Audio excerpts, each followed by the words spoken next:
کیا کفار کی چوری کرنا جائز ہے؟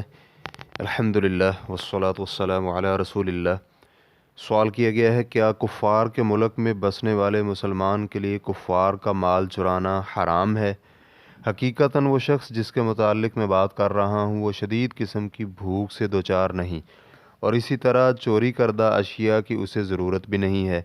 اس طرف اشارہ کرنا ضروری ہے کہ اس ملک میں کسی بھی فرد کے لیے مسلمان کی حیثیت میں بسنا کسی حد تک ممکن ہے۔ الجواب بعون الوہاب۔ کوئی شخص بھی اس سے جاہل نہیں کہ چوری کرنا کبیرہ گناہوں میں شامل ہوتا ہے۔ اللہ سبحانہ و تعالی نے چوری کی حد ہاتھ کاٹنا مقرر کی ہے، اور شریعت اسلامیہ نے اس میں عورت اور مرد کے مال میں کوئی فرق نہیں کیا، اور نہ ہی چھوٹے اور بڑے کے مال میں کوئی فرق کیا ہے، اور نہ ہی مسلمان اور کافر کے مال میں فرق کیا ہے۔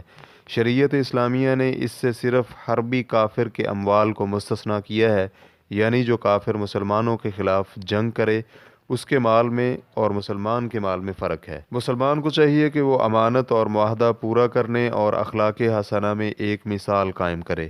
مسلمان کا ان صفات سے متصف ہونا بہت سے کفار کے قبول اسلام کا سبب بنا۔ جب ان کفار نے اسلام کے محاسن اور اہل اسلام کے اخلاق کو دیکھا تو قبول اسلام میں کسی قسم کا تردد نہ کیا۔ جو مسلمان کفار کا مال حلال سمجھتا ہے، چاہے وہ مسلمانوں کے ملک میں ہو یا کفار کے ملک میں، وہ اسلام اور مسلمانوں کی شہرت کو خراب کرنے میں کفار کے لیے عظیم خدمت سر انجام دے رہا ہے، اور اس سے وہ اسلام میں طعن و تشنیع کرنے میں مدد کر رہا ہے۔ مسلمان شخص جب کفار ممالک میں داخل ہوتا ہے تو وہ ایک معاہدے اور امن جو ملک میں داخل ہونے کے لیے ویزا کی شکل میں ہوتا ہے اس کے ساتھ ہی داخل ہوتا ہے۔ لہذا جب وہ کفار کا مال ناحق لیتا ہے تو چوروں میں شامل ہونے کے علاوہ اپنے معاہدے کی خلاف ورزی بھی کر رہا ہوتا ہے، اور ان کا جو مال چرایا جائے گا وہ حرام ہے۔ حدیث میں آتا ہے، مغیرہ بن شعبہ رضی اللہ عنہ جاہلیت میں کچھ لوگوں کے ساتھ رہے اور انہیں قتل کر کے ان کا مال لے لیا، اور پھر نبی علیہ الصلاۃ والسلام کے پاس آئے اور اسلام قبول کر لیا۔ تو نبی علیہ الصلاۃ والسلام نے فرمایا، اسلام تو میں قبول کرتا ہوں لیکن مال کے بارے میں کچھ نہیں۔ اور ابو داؤد کی روایت میں ہے، رہا اسلام تو وہ ہم نے قبول کر لیا، لیکن مال وہ غدر اور دھوکہ کا مال تھا، اس کی ہمیں کوئی ضرورت نہیں ہے۔ صحیح بخاری حدیث نمبر 2583، سنن ابی داؤد حدیث نمبر 2765، اور علامہ البانی رحمہ اللہ نے صحیح ابو داؤد حدیث نمبر 2403 میں اسے صحیح قرار دیا ہے۔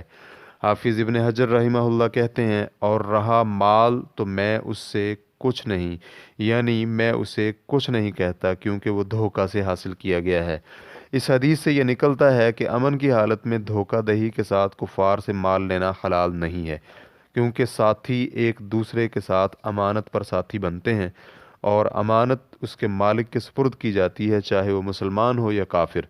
اور کفار کے اموال تو صرف جنگ اور غلبہ حاصل کرنے پر حلال ہوتے ہیں، اور ہو سکتا ہے کہ نبی علیہ الصلاۃ والسلام نے مال اس کے پاس اس امکان کے پیش نظر رہنے دیا کہ اس کی قوم مسلمان ہو جائے اور یہ مال انہیں واپس کر دے۔ ریفرنس کے لیے دیکھیے فتح الباری جلد نمبر 5 صفحہ نمبر 341۔ امام شافعی رحمہ اللہ کہتے ہیں، جب مسلمان شخص دارالحرب میں امان کے ساتھ داخل ہو جائے اور ان کے کسی مال پر قادر ہو تو اس کے لیے اسے لینا جائز نہیں ہے، چاہے وہ مال تھوڑا ہو یا زیادہ، کیونکہ جب اسے ان کی جانب سے امان حاصل ہے تو پھر وہ بھی اس کی جانب سے امان میں ہیں، اور اس لیے بھی کہ ان کی امان میں رہتے ہوئے اس کے لیے وہی مال حلال ہے جو مسلمانوں اور اہل ذمہ کے مال سے حلال ہے، کیونکہ مال کئی وجوہات کی بنا پر ممنوع ہے۔ پہلی وجہ مالک کا مسلمان ہونا، دوسری وجہ اہل ذمہ کا مال، تیسری وجہ اس شخص کا مال جسے ایک مدت تک امان حاصل ہو تو وہ اہل ذمہ کی طرح ہی ہے، اس مدت میں اس کے مال سے ممانعت رہے گی۔ ریفرنس کے لیے دیکھیے کتاب جلد نمبر 4 صفحہ نمبر 284۔ اور امام سرخسی رحمہ اللہ کہتے ہیں، ان کفار سے امن طلب کرنے والے مسلمان شخص کے لیے ان سے غدر کرنا مکروہ ہے، کیونکہ غدر حرام ہے۔ رسول اللہ صلی اللہ علیہ وآلہ وسلم کا فرمان ہے، قیامت کے روز ہر غدار کے پاس جھنڈا لگایا جائے گا جس سے اس کا غدر پہچانا جائے گا، لہٰذا اگر اس نے ان سے غدر کیا اور ان کا مال لے کر دارالاسلام منتقل کر دیا تو علم ہونے پر اس سے خریدنا مکروہ ہے۔ کیونکہ وہ مال برے اور خبیث طریقے سے کمایا گیا ہے، اور اس سے یہ مال خریدنا اس طرح کے سبب میں معاونت ہے جو کہ مسلمان کے لیے مکروہ ہے۔ اس کی دلیل یہ ہے کہ مغیرہ بن شعبہ رضی اللہ عنہ نے جب اپنے ساتھیوں کو قتل کر دیا اور ان کا مال لے کر مدینہ آئے اور اسلام قبول کر لیا، تو رسول اللہ صلی اللہ علیہ وآلہ وسلم سے مطالبہ کیا کہ وہ اس مال کا خمس لے لیں۔ تو نبی علیہ الصلوۃ والسلام نے فرمایا، آپ کا اسلام تو قبول ہے لیکن تیرا مال غدر کا ہے، اس کی ہمیں کوئی ضرورت نہیں ہے۔ ریفرنس کے لیے دیکھیے المبسوط جلد نمبر 10 صفحہ نمبر 96۔ واللہ تعالی اعلم۔ اسلام کیو اے ریکارڈنگز، مؤسسۃ الشیخ محمد صالح المنجد، المملکۃ العربیۃ السعودیہ، فتویٰ نمبر 14367۔ والسلام علیکم ورحمۃ اللہ وبرکاتہ۔